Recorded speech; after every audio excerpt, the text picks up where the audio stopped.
2022 സെപ്റ്റംബറിൽ ഹിമാചൽ പ്രദേശിലെ ഒരു വാഹന ഏജന്റ് ഡൽഹി മായാപുരിയിലുള്ള ഒരു കാർ വിൽപ്പനക്കാരന് ടൊയോട്ട പ്രാഡോ കാർ വിറ്റതിന്റെ രേഖ കണ്ട് കസ്റ്റംസ് ഉദ്യോഗസ്ഥരുടെ കണ്ണു തള്ളി. വെറും 1 ലക്ഷം രൂപ.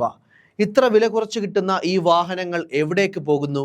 ആ അന്വേഷണം അധികൃതരെ എത്തിച്ചത് കേരളമടക്കമുള്ള സംസ്ഥാനങ്ങളിലേക്കാണ്. ഈ അന്വേഷണത്തിന്റെ ഭാഗമായി തന്നെയാണ് ഇന്ന് മലയാളത്തിന്റെ മമ്മൂട്ടിയും ദുൽഖറും പൃഥ്വിരാജും അടക്കമുള്ളവരുടെ വീട്ടിൽ കസ്റ്റംസും കേന്ദ്ര ഇന്റലിജൻസ് ഉദ്യോഗസ്ഥരും റെയ്ഡ് നടത്തിയത്. ഹിമാചലിലെ ഏജന്റുമാരിൽ നിന്ന് പല കൈമറിഞ്ഞ് 40 ലക്ഷം മുതൽ 60 ലക്ഷം വരെ രൂപയ്ക്കാണ് ഇത്തരം വാഹനങ്ങൾ കേരളത്തിലെത്തിച്ച് വിൽക്കപ്പെട്ടത്. ഇന്ന് രാവിലെ മുതൽ 5 ജില്ലകളിലായി കസ്റ്റംസും കേന്ദ്ര ഇന്റലിജൻസ് ഉദ്യോഗസ്ഥരും നടത്തുന്ന ഓപ്പറേഷൻ നുങ്കൂർ സിനിമാ താരങ്ങളെയും യൂസ്ഡ് കാറുകൾ വിൽക്കുന്ന ഒട്ടേറെ ഷോറൂമുകളെയും കേന്ദ്രീകരിച്ചു കൂടിയാണ്.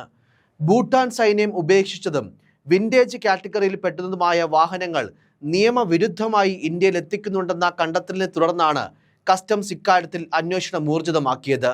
ഭൂട്ടാൻ സൈന്യം ഉപേക്ഷിച്ച വാഹനങ്ങൾ ഇന്ത്യയിലേക്ക് കടത്തി വിൽക്കുന്ന റാക്കറ്റിനെ പിടികൂടാനുള്ള ഓപ്പറേഷൻ നുങ്കൂറിന്റെ വാർത്തകൾ പുറത്തുവരുമ്പോൾ ചർച്ചയാകുന്നത് ചലച്ചിത്ര താരങ്ങളടക്കം പ്രതികളായ പുതുച്ചേരി വാഹന തട്ടിപ്പ് കൂടിയാണ്. നികുതി വെട്ടിക്കാനായി വ്യാജരേഖകൾ ചമച്ച് കേരളത്തിലെത്തിച്ച 2357 വാഹനങ്ങൾ പുതുച്ചേരിയിൽ രജിസ്റ്റർ ചെയ്തെന്ന് 2019 കണ്ടെത്തിയിരുന്നു.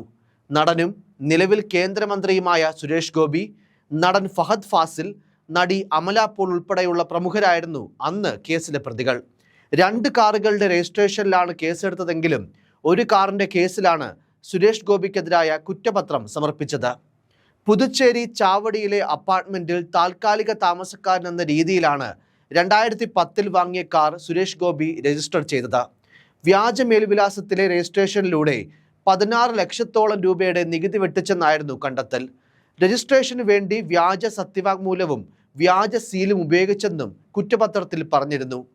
രേഖകൾ വ്യാജമാണെന്ന് സമ്മതിക്കുന്ന നോട്ടറിയുടെ മൊഴിയും സുരേഷ് ഗോപി അപ്പാർട്ട്മെന്റിലെ താമസക്കാരനല്ലെന്ന കെട്ടിട ഉടമയുടെ മൊഴിയുമായിരുന്നു പ്രധാന തെളിവുകൾ.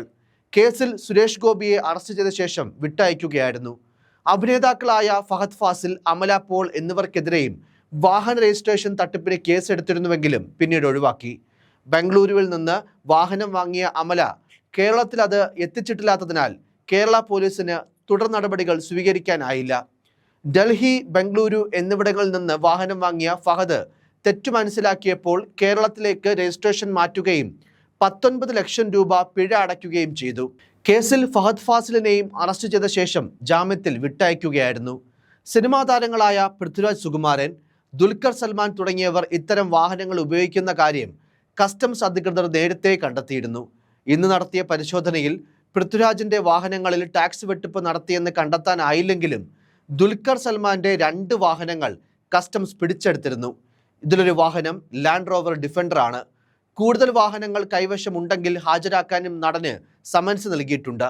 ഇവർക്ക് വാഹനം വിറ്റ ഏജന്റുമാർ അടക്കമുള്ളവരുടെ വിവരങ്ങളും ലഭിച്ചിരുന്നു. ഭൂട്ടാനിലെ സൈന്യം ഉപയോഗിച്ച് ഉപേക്ഷിക്കുന്നതെന്ന പേരിലാണ് പല കാറുകളും ഹിമാചലിൽ രജിസ്റ്റർ ചെയ്യപ്പെടുന്നതും പിന്നീട് രാജ്യമൊട്ടാകെ ആവശ്യക്കാർക്ക് എത്തിക്കുന്നതും. ഇത്തരം വാഹനങ്ങൾ എവിടെ നിന്ന് എങ്ങനെ കൊണ്ടുവരുന്നു കാര്യം വാങ്ങുന്ന ആളുകൾ പലപ്പോഴും അറിയാറില്ല എന്നാണ് ഇത് സംബന്ധിച്ച് അധികൃതർ പറയുന്നത്. ഇത്തരത്തിൽ നികുതി അടയ്ക്കാതെ എത്തിച്ച കാറുകൾ പിടിച്ചെടുക്കുമെന്നും കസ്റ്റംസ് അധികൃതർ വ്യക്തമാക്കിയിട്ടുണ്ട്. ഇതിന്റെ ഉടമകൾ നികുതിയും പിഴയും അടയ്ക്കേണ്ടി വരും. നികുതി വെട്ടിച്ച് ഭൂട്ടാനിൽ നിന്നെത്തിച്ച വാഹനങ്ങൾ ആഡംബര യൂസ്ഡ് കാർ വിൽപ്പന കേന്ദ്രങ്ങളിലൂടെ പ്രമുഖരിലേക്ക് എത്തുന്ന വിവരം കസ്റ്റംസിന് കിട്ടിയിരുന്നു. 200-നടുത്ത് വാഹനങ്ങൾ ഇങ്ങനെ ഹിമാചൽ പ്രദേശിലും അവിടെ നിന്നും വിവിധ സംസ്ഥാനങ്ങളിലും എത്തിച്ചതിന്റെ രേഖകളും കസ്റ്റംസിന്റെ പക്കലുണ്ട്. ഇതിൽ 20ഓളം വാഹനങ്ങൾ എത്തിയത് കേരളത്തിലാണ്. അവ വാങ്ങിയവരുടെ പട്ടികയും കസ്റ്റംസ് തയ്യാറാക്കിയിരുന്നു എന്നാണ് വിവരം. അതിനനുസരിച്ച് കോട്ടയത്തും കൊച്ചിയിലും കോഴിക്കോട്ടും കൊല്ലത്തുമൊക്കെ ഈ വാഹനങ്ങൾ ഓടുന്നുണ്ട്.